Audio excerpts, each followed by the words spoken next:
All right, so congratulations. You've managed to get your first part-time super building. And so you've gotten your agreement in place, you got your regular tasks, and a common question that I'm getting is, hey, what's next? Is there any opportunity to make additional income at the building? There's plenty.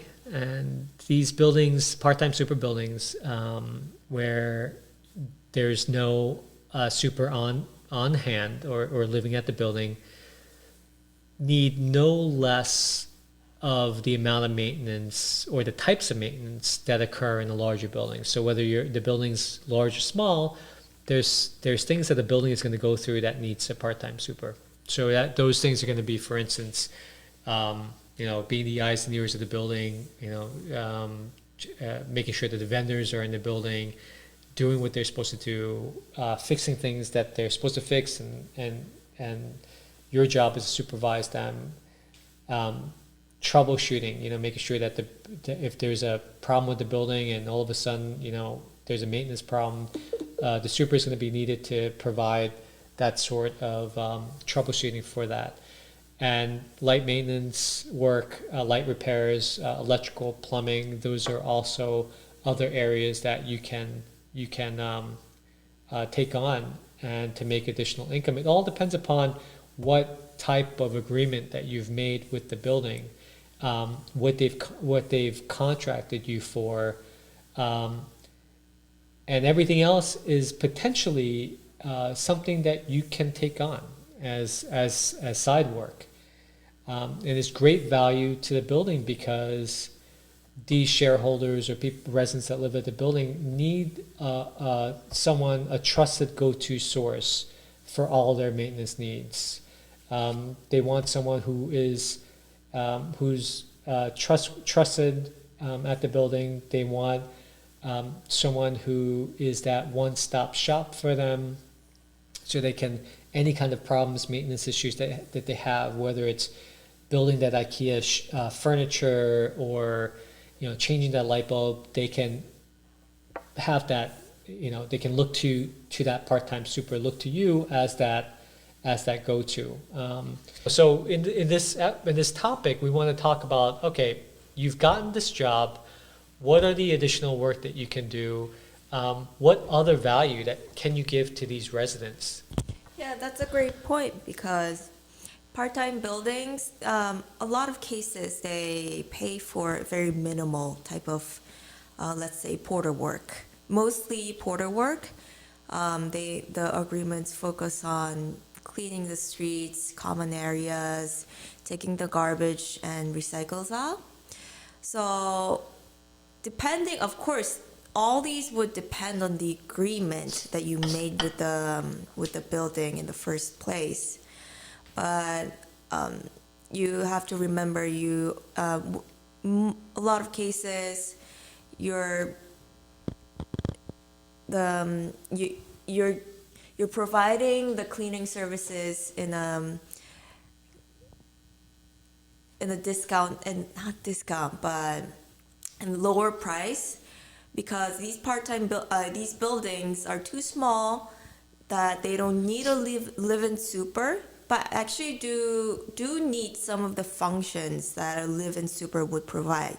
So you're doing that, but because you're not living in there, I think it makes sense for you to charge for these small repairs, or not irregular services the building requests.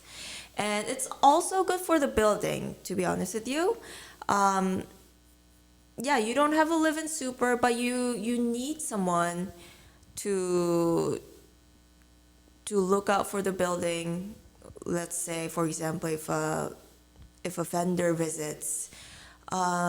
Also, some of the small repairs that residents request, if you don't ask someone else, well, you got to do it. So I think additional work does make sense for the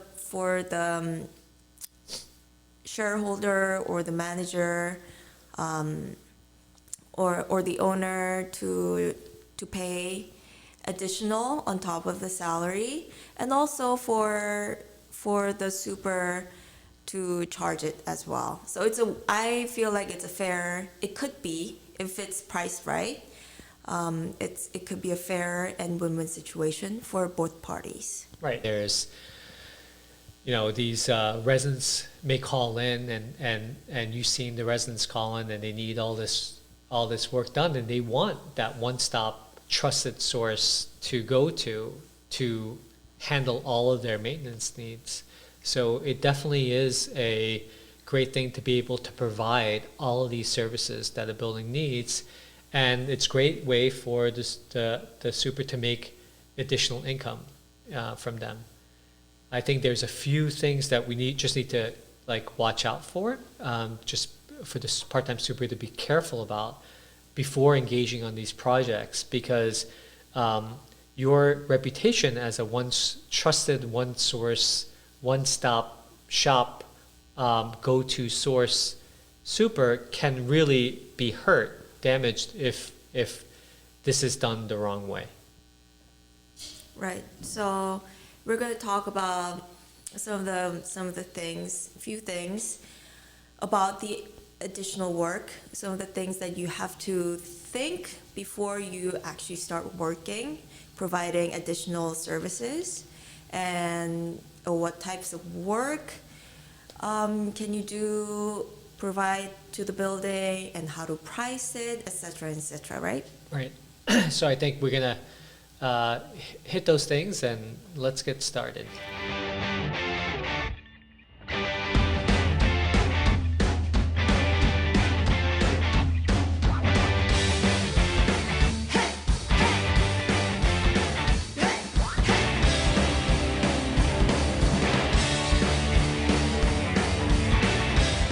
Okay, so before we go into what types of work are available in the building for part-time super to take up, we want to also mention that there's a caveat to doing this, and to doing this well, and to being the go-to one-stop shop, go-to source for the building. And so going through some of the things that we've encountered in the years that we've been, almost a decade that we've been doing this, we've come down to 4 top mistakes that, supers make. So the 4 things, number 1 is taking on too much responsibility, and over promising, and under delivering. And that happens when, someone wants something done, you know that you're tied for time, that you got tons of things on your plate, yet you promise to do it because a lot of part-time supers are people that want to please customers, and they want to say yes. So they'll say yes, and what invariably happens is they'll get swamped and they'll be late to taking care of this, they'll forget about it, and that looks really bad. And having to come back, having the customer ask where you are and start to get annoyed is just the beginning, because what it'll eventually lead to is their lack of trust and you being able to deliver on a yes, I can, and that's a huge mistake. So it's hard to say no, but one of the things that I think we should all learn, and I think this is in personal life and professional life, is how to say no when you can't do it, because it's better to over deliver or beat all expectations than to under deliver and to seem like you've carelessly or negligently left the job open because you just have no time. And sometimes people feel bad, supers feel bad to say, hey, I can't do this, it's just too much, or I have too little time, and that ends up hurting the super. Number 2 is going beyond your comfort level and skills. So basically it's if you can't do something, don't take it on. If you don't know it, leave it to an outside vendor. Actually, maybe I can just talk about that for a second more. Going beyond a lot of supers want to be able to be that go-to source for everything, and they end up saying yes to everything. And also, they have this sense of obligation to save the building money because, and of course, hiring someone from the outside costs a lot more. So they try to take on these jobs because they try to help the building save money, which is a great thing, and that's why we love supers, and buildings have a tremendous value in having great supers, part-time supers on their team. But the problem with that is that if you go beyond your comfort level in the skills, whether it's because you want to learn that skill or whether because you want to save the building money, you can end up losing a lot more of your time. You can end up making mistakes, and also that can come back to you and your reputation being harmed. And there's nothing wrong with calling an outside vendor when you don't know how to do things, or you can't get that information from your colleagues, fellow supers in the industry. When you call in an outside vendor and the building pays more, if you're there to learn how to do it, then the next time you can give that value to the building, and you've just elevated yourself into someone that can handle a problem that the building will likely need in the future. So I would say that money, and look at outside vendors at people as in-house training for you. It's training that the landlord, the building is paying for, which is great because that's a free lesson for you, but it's also a value that you give back to the building over time because now you've learned an extra skill that you have. So number 3, be honest with what you're capable of, and we want to take on we want to be that expert from the beginning. We want to be that the knight in shining armor in the beginning and solve all of the customer's problems. But if you can't do it and you hit that spot where it looks like you've said yes to something that you can't do, or even if you give them the customer the impression that you've said yes to something that you don't have the sufficient skills to do, that will erode your trust in your reputation. And if you make a mistake, either because you don't have the proper skills, or you've made a mistake because you just had a bad day and you screwed something up, stop and let the customer know that you've made that mistake before you dig yourself deeper into a hole, because whatever discomfort or disappointment that you give to the customer at that point is going to sure beat whatever deeper level of frustration and anger that the customer may feel when they find out that you've made that mistake, you didn't tell them, and you've hit them, or you just didn't tell them. So just to give you an example, we had a really terrible emergency in one building where at 2 a.m. we had a gutter leader that separated from a gutter, what do you call that? There's a I forget the word now. The horizontal part of a gutter is separated from the vertical part, and you had a lot of water coming to an apartment. A really capable super came to the building, and they took care. He took care of that, but in the process, he ended up breaking something inside the apartment to try to reach that gutter. And eventually what happened was he didn't tell anybody. The shareholder found out. Shareholder knew that there was something that was wrong with that apartment, and knowing that part-time super was in that building last, connected the dots. What ended up happening was that they didn't see that awesome work that he did in the rain, in that thunderstorm, to stop that leak from happening. They just saw that he made that mistake. And I think that legacy has lived on far past the benefits of what he provided at that job. So you don't, that's one of the things that when you take on these jobs, you got to be honest. You have to be strong enough or brave enough to stop when things get difficult, And you learn your lesson from there. Look, if you made a mistake and it's cost out of your pocket, you've learned your lesson and you move on. It's better for everybody. It's better for you because you've learned your lesson, and it's great for the shareholder because they want to feel like they can trust you. People want that. People want to feel good with you, and the disappointment comes when they've been let down, and that's not a good feeling for anybody. Number 4 is be flexible with your pricing as a professional. As you work to become a professional, learn how to not be so stuck on your pricing. But, a lot of supers, part-time supers, are skilled in other things behind the scenes. They may be professional carpenters, professional tile masons, tile setters. And what happens is that when buildings experience a problem, they want to do things perfectly, and they want to do things like what the standards that they're used to.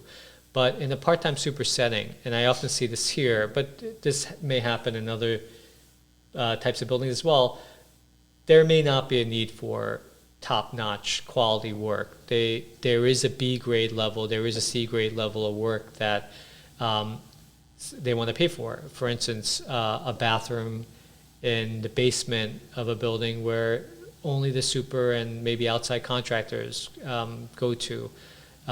When there's plaster work or tile work that needs to be there, it doesn't have to be to the level of the Taj Mahal. It can be done at the C or B grade.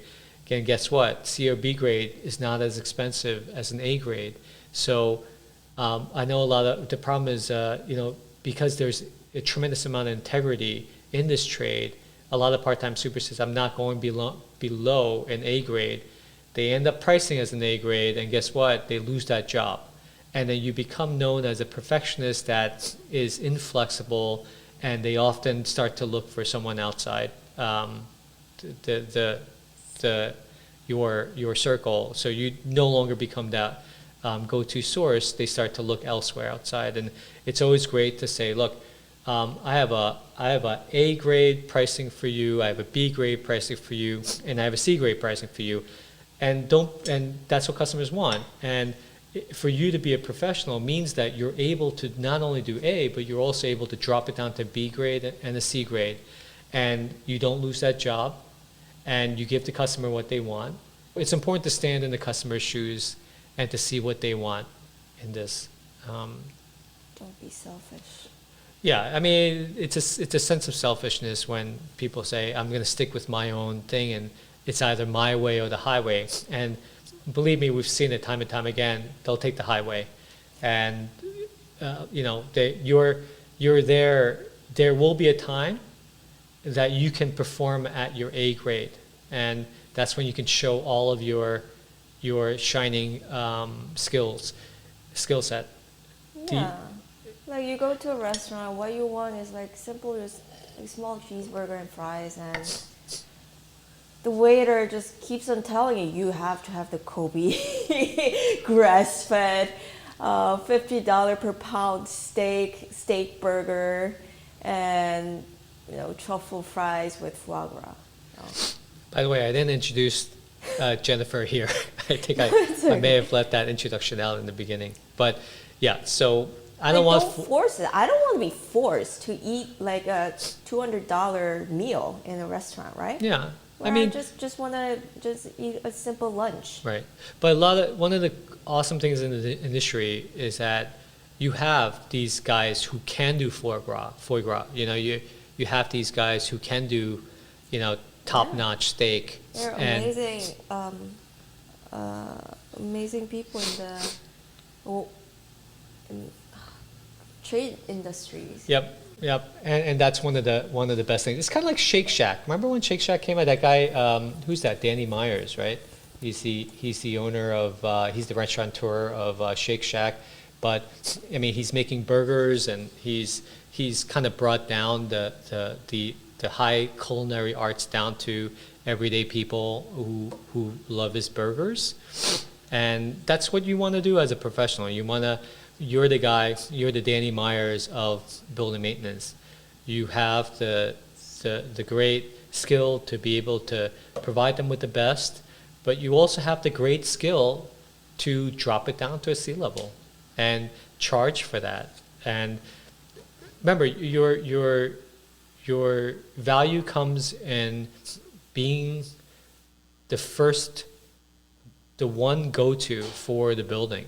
Don't lose that status by not giving what the customer wants. Always focus on what the customer wants and find a way to give it to them.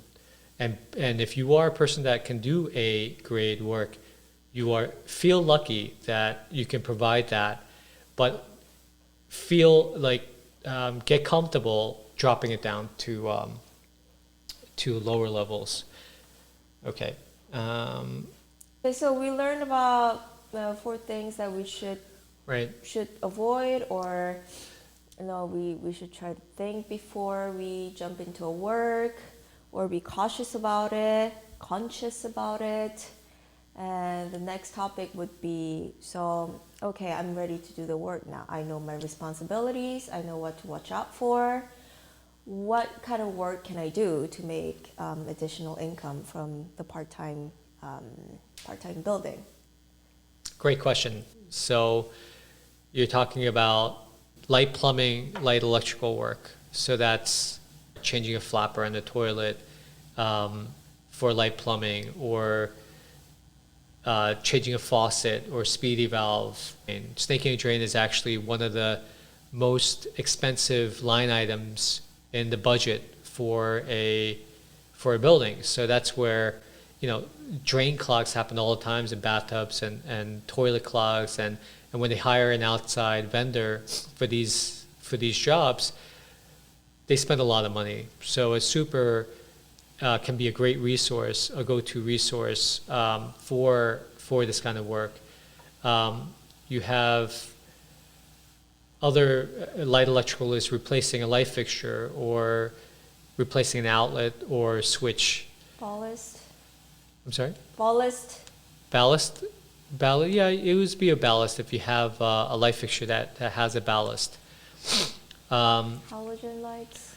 Halogen lights inside apartments. Some apartments still have halogen lights, and they need to be handled with care, and that's also an additional work that a part-time super can do at the building. You have inside work apartments. So we talk from moving on from halogen, if they need furniture assembly or IKEA shelving or something that needs to be done, that's additional work. Yeah, dishwasher. Dishwasher, if you know it. Washer. Appliances, if you know how to, even being able to figure out quickly certain problems with an appliance that's also a great way to make additional income.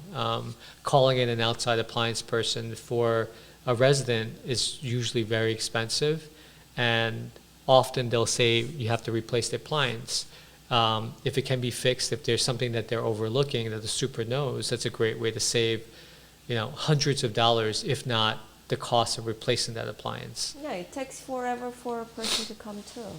Right, it can take forever for a person to come in, and that comes back to one of the benefits of a part-time super is that you're able to get the service a lot faster than if you were to call an outside vendor. So you become that one-stop shop for shareholders and residents. You become the go-to,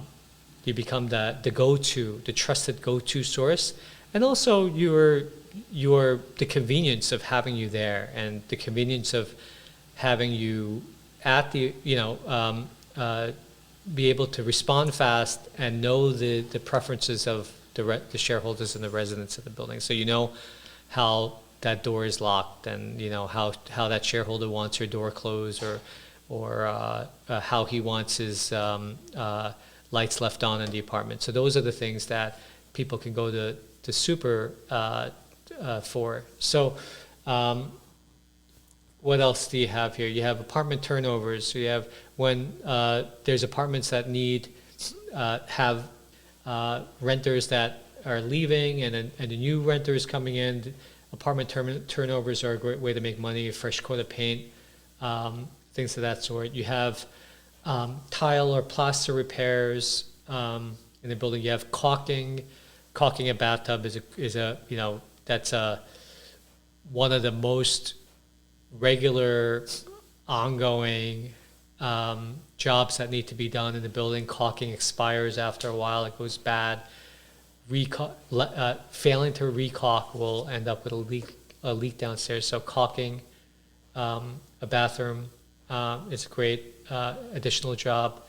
You have supervision and simple access, giving access to those vendors to the critical areas of the building, and then to be able to supervise them is another great way to make additional income. So that would be extra hours of work on top of the hours that you promised to provide to the building, right? Right. Well, once again, it depends upon your agreement with the building. They may contract you for just cleaning and taking care of the trash and recycling. If a building normally needs all this work during the course of the week, if they've hired you just for the cost of cleaning and managing trash and recycling, that may be a good thing, because then you're able to perform these additional tasks for additional income.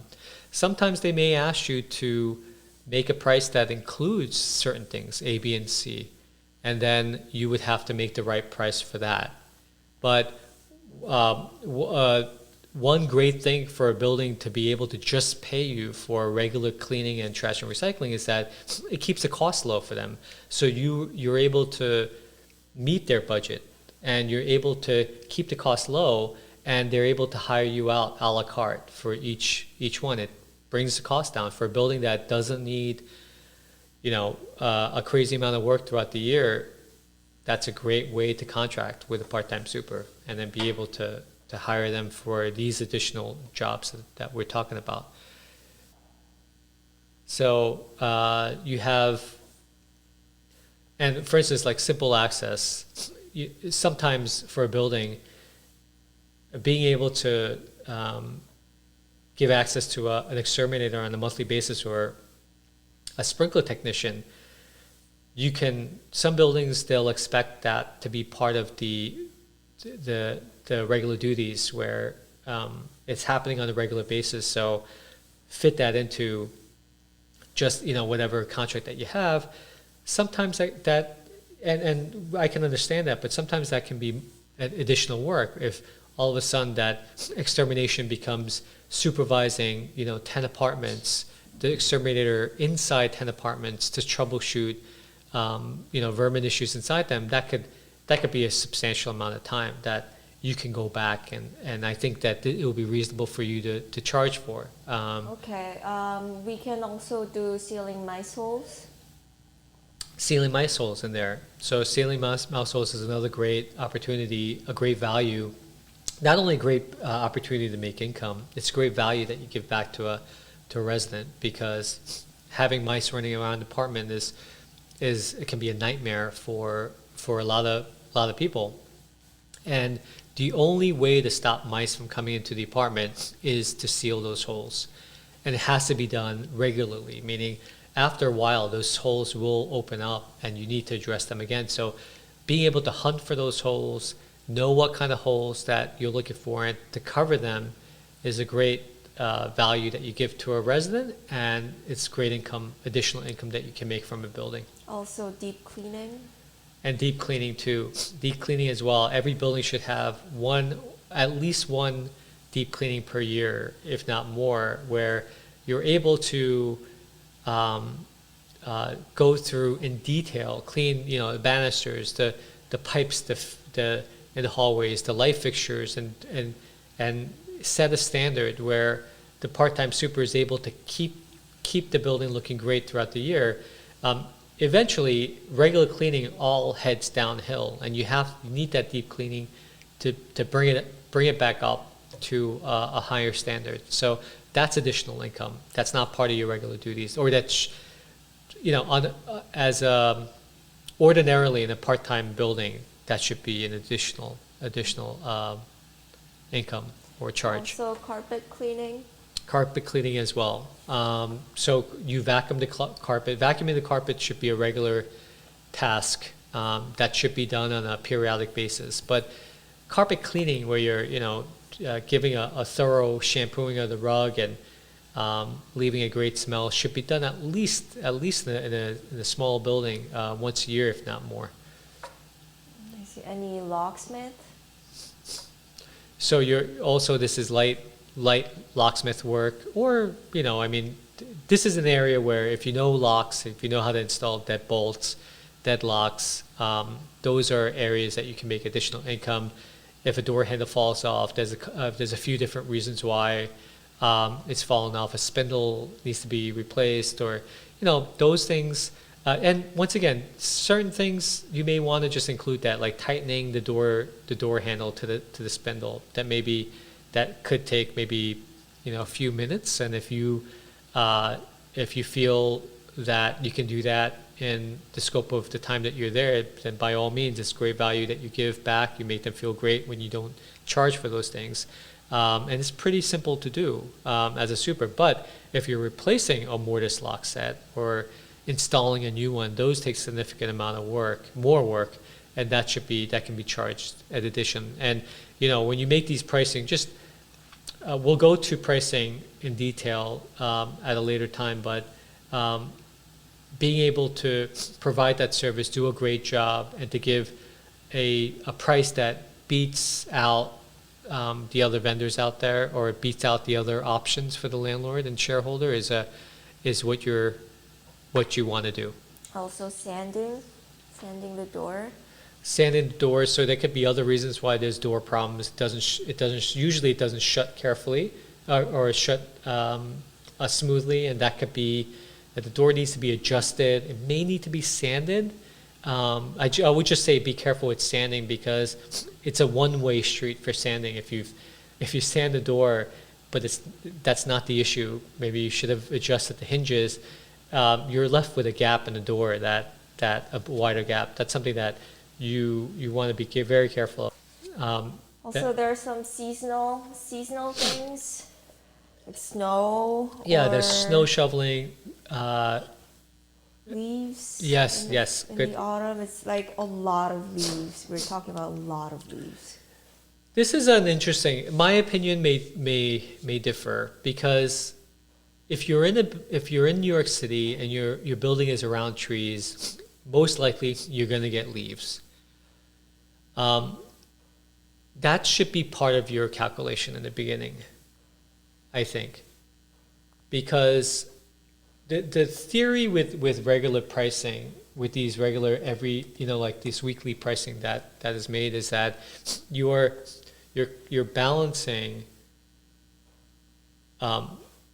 when the work is higher, there's a higher workload, and you're balancing when there's less workload. Some weeks are going to be harder than the others, and that's going to be regular, recurring symptom of taking care of a building over time. Leaf blowing, unless you're talking about a substantial amount of leaf blowing, or you're talking about a large area. Yeah, like if there's a courtyard. If there's a courtyard, you could do it, but I would say even then, this is why a walkthrough in the beginning before you make a price is really important. And not only that, if you made the mistake of not including that, to set those expectations, to revisit that issue with the building, and to reset those expectations, if that includes you adding on an extra charge for that and to do it fast, because once you've from an owner's perspective, they're thinking, oh, this is just every day. This is not something that's out of the blue, or something that is a surprise to you. This is something that happens in the course of a normal course of the building, right? And you're supposed to clean the sidewalk. This is what we contracted you for. The sidewalk is covered with leaves once a year during fall time. Or a roof. And once again, it only happens from my experience, it happens when the trees are above the roof, that these leaves fall into the roof. So that's one thing that you should check during your walkthrough of a building. Go to the roof and take a look. Are the trees around? And if that leaf ends up, those leaves end up, if there's trees up there, leaves are going to be coming down on the roof. So Okay, so you have to be careful. You have to be extra conscious of the environment when you when you make these agreements. right, you have to be aware of Aware. right. But like let's say it's the basic, I forgot about it, or the basic fee that the manager was asking for was just very, very low, and I underpriced everything. Do you think this may be the option to charge this later? Yeah, I mean nothing is not renegotiable. I think what I'm talking about, leaf blowing may be one thing, but I've also encountered landscaping like mowing the lawn, hedge clipping or trimming. Those are the landscaping that you brought up. I was more thinking about that, where those are regular seasonal tasks that occur. I've had this in Brooklyn, mostly in Brooklyn and the Bronx, where someone needs to cut the lawn and to manicure the landscaping. And if you're a person that knows how to do that, that should be part of your calculation, your regular calculation. If the building, unless the building wants to keep it separate and to say, okay, we just want it done, ad hoc whenever we need it, and we'll pay you a set price for every time that you cut the grass. But that's definitely additional, can be additional income. Snow shoveling, which you mentioned, snow shoveling can also be charged as additional work, because that's the city mandates that you take care of the snow, whether it's holiday, whether it's the weekend, whether it's night, and you have to do it for the sake of keeping pedestrians safe when they're walking across it. So these should be additional income, and the value that you provide to the building, we don't even have to go into the value that you give to the building, because it's pretty self-evident. But that can be additional income for you. Don't buildings kind of expect for you to do those things, especially snow or like light repairs? Oh, super can do it. Yeah, I Or mean, is super usually does do that. The question is whether it's extra or not.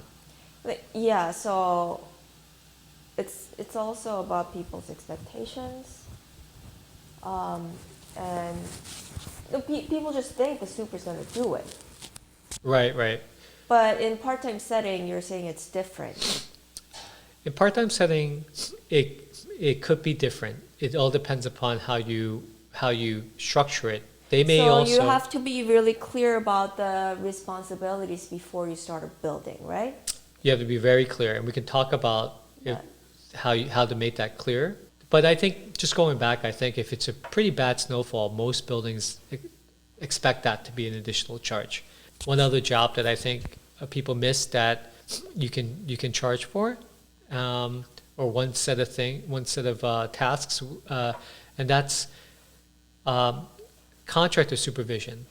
But you talked about that.